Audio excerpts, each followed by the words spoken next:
Hindi. Okay, so mayroong nagkamit ng 3 gold, may nagkamit ng isang silver, isang bronze. Okay, so inaayos na ho ni Attorney Guillermo Iroy ang kanilang reward. Okay, under the Philippine Sports Commission. Alam niyo po, wala pa po kasing kaming parang policy for the youth. Pero alam niyo naman no, na talagang minamadali na namin yan. So ngayon, this is a board approval and the board offer because talagang sino pa bang nasunod na national team? Hindi sila na makatulong man lang sa pamilya niyo, di ba? Umuwi man lang kayo na hindi lang gintong medalya yung dala niyo, di ba? At maging happy naman yung pamilya niyo. It is what it's all about, di ba? Yung reward na para sa pamilya, para sa mga kapatid, para mayroong panahon na mas matagal kayo sa training kasi nakatulong tayo sa magulang natin, di ba? So, ang usapan mo namin ni Attorney Iroy, Coach Cole, Coach Ed, ayusin nyo na lang kay Attorney Iroy, ang bawat gold medalist na nanalo sa Asian Beach Sprint Rowing, kasi pina-research ko, kasi sinigurado ko na hindi lang 2 kalaban eh. Marami, 12. 12 Asian yun ha. Coach Ed, nakita ko na, tinatalo yung happy ako kasi pag natatalo yung mga kalaban natin sa Southeast Asia, gaganda ng programa niyan eh. So, kami po, ako bilang chairman, in behalf of the commissioners, with my partner here, Conference, bawat gintong medalya, bibigyan po namin sa PSC ng 100,000 pesos. Sige, sige na. Sila ang medalya. Sino ba yan? Sino yun? Ayun na, kayo, please. Kayo. Dalawa yan. Dalawa. Magkano yan? 200,000. So, bawat gintong medalya, 100,000. So, si Eman, 200,000. Ang silver medal, 50,000. Ang bronze medal, 25,000.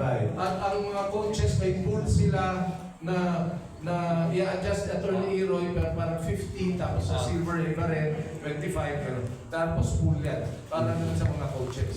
So kung sa mga coaches, dun sa gintong medalya nila, 150 na yun. Di ba? Na silver yan. Tapos maghahati-hatian niya ng mga coaches. Plus of course, yung bag na bigay ni Conference. Yeah. Diba? Bigay na. Kay Sarah. Sige, bigay ko na. Bigay na. So, ako po, when we do this, di ba? Ito po ay tulong para magpursige. Di ba? Ito po ay tulong because that is the role of the Philippine Sports Commission. When you find out and when you discover young athletes who are children of common people and fishermen, kung hindi ka po tayo nagdala ng bangka doon sa Ternate, kung si Benji Tolentino hindi taga-Tansa, kung yung foresight ng PRA noon hindi ganon, hanggang ngayon nandiyan lang po tayo sa lamesa daw. Pero ngayon, nasaan na tayo? Open Academy of Rowing Ternate, Cavite, Open Academy of Rowing in Siargao, Open Academy of Rowing in Kawayan, Isabela. Soon you will have more gold medalists who are grassroots rowers. It feels good, it's the right thing to do. They deserve this reward. Congratulations, bigay ko yung Microphone kay Conference. As a oversight commissioner for the sport completes. Oo nga, no? First of all, no, ginagawa sa lahat. I think ang akin lang sasabihin na follow-up, nung pinasa na sa akin ito ngayon ni chairman dahil it's under my oversight, napakaswerte ko naman kasi dalawa ito, one is basketball and ito ang rowing. No? And swerte in the sense kasi, nung hinand over na sa akin ni Chairman Pato ang rowing, meron tayong Olympian Di ba? Meron tayo ng Olympian sa and ang mention nga niya na wala siyang alam dito sa sa rowing, you know that. Actually, nung kinuha niya ako a long time ago na to handle naman yung women's basketball team na sa SPP siya. Ganun din, sabi ko, Chairman, wala naman tayong dyan. Dapat magpa-qualify muna tayo as coach. No, it's the management. It's really managing the people. Ganun na ganun din ang sinabi niya ngayon, di ba? Na It's really managing the athletes and then managing the organization. I think I would say kung may top 10 is si Chairman, more than beyond 10 in terms of managing the people, how he relates to people, and the organization. Talking about the organization, in fact, it's the only NSA nung binitawan niya at hinahawakan niya na ISO certified. Diba, narinig mo lang yung ISO sa mga corporations, top corporations, they ask themselves to be certified by ISO. Ibig sabihin, wala kang mali doon. Lahat ng mga activity mo within that organization, tama lahat yan, hindi pwede may sasablay dyan. And I think the fruit of that, the way he handled it, ito na nga. Meron na tayong mga Olympians ngayon, meron tayong gold and medalists natin dito. No? Sa under 16 natin, di ba? And yet, this was only formed by the coach. Wala pang 2 years or 3 years, di ba?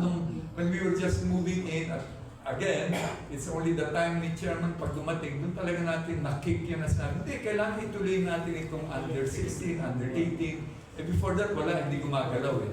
Ngayon, talagang full speed ahead na. Ewan ko lang, kasi siguro dahil pagod siya, kaya swerte nyo, nadoble yata yung mga incentive na binigay niya. But I think seriously, well-deserved. Well-deserved yun. And it's worth your time na nandito kayo, na iwan kung hindi, baka wala kayo. Bibigay, no? So with that, siguro we really congratulate our rowing NSA, and our athletes. And ano mention nga kanina Chairman and coaches, na kahit na under 16 sila, pero yung qualification nila, kaya na nila sa NTP Elite, pwede na rin natin ipasok. They can be part of the elite. Wala nang ages eh. Swimming natin, there can be under 16, but they're the national team. May basketball players, si Rubio dati, 15, 16, nasa national team ng Philippines. Marami na tayo yan. So, ayun, Chairman will push for that also, and the board will support that na you can be in the national elite team. Even then, you can play pa for the youth kasi qualified ka pa doon. Yung basketball lang natin, Chairman, yung under 18 sa Siaba, Bacolod, Siaba. Meron 16-year-old doon, or even 15, naglalaro na sa ating national that won in Thailand. Dr. Nives. Yung Dr. Nives Ignatius, of course, who doesn't know Nives Ignatius, no? Yun, playing for both under and 18, di kayang-kaya niya. So, we will have many of those pa, and many of the athletes na mentioned pa ni Chairman, yung regional na natin. So, it's very exciting and exciting times for us. Congratulations again to all of you.